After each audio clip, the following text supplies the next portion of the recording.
Please don't let President Obama and Al Gore sell us out to the United Nations so we will be slaves to the United Nations economically. We're scared.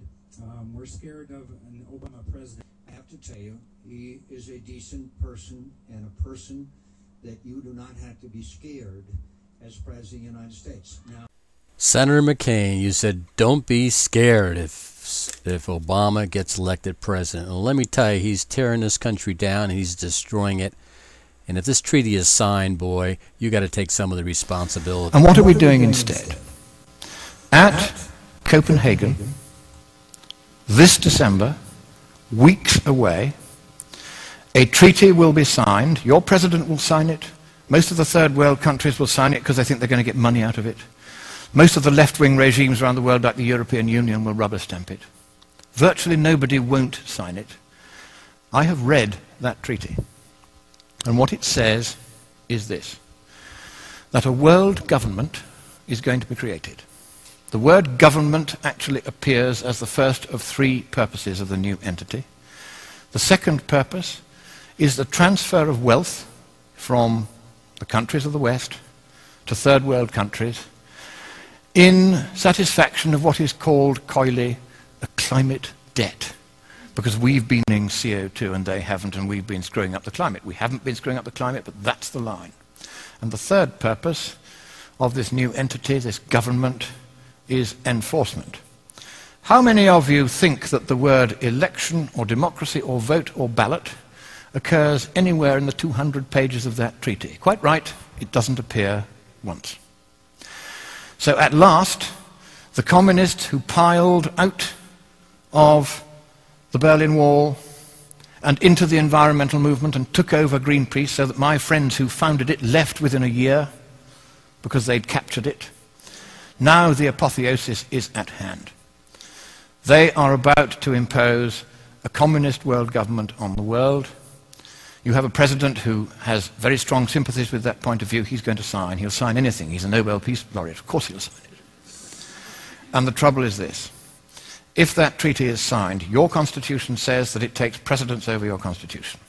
And you can't resile from that treaty unless you get the agreement of all the other states parties. And because you'll be the biggest paying country, they're not going to let you out. So, thank you, America. You were the beacon of freedom for the world. It is a privilege merely to stand on this soil of freedom while it is still free.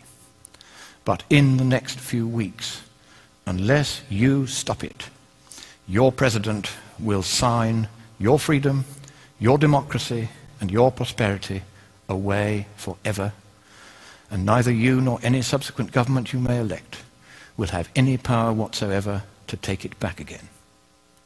That is how serious it is. I have read the treaty. I've seen this stuff about government and climate debt and enforcement. They are going to do this to you, whether you like it or no.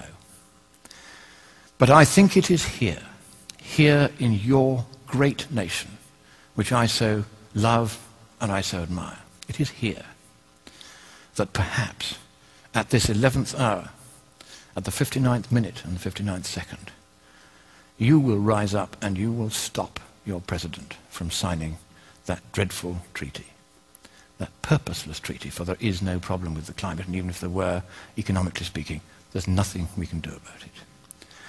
So I end by saying to you the words that Winston Churchill addressed to your president in the darkest hour before the dawn of freedom in the Second World War.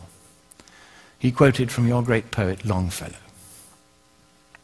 Sail on, O ship of state. Sail on, O Union, strong and great.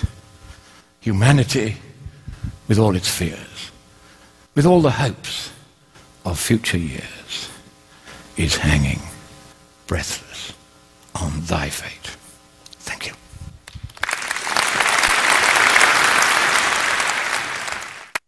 we're scared. We're scared of an Obama president. I have to tell you, he is a decent person and a person that you do not have to be scared as President of the United States. Now, we're scared. We're scared of an Obama president. I have to tell you, he is a decent person and a person that you do not have to be scared as President of the United States. Now, we're scared. Nothing to get upset about, Mr. McCain.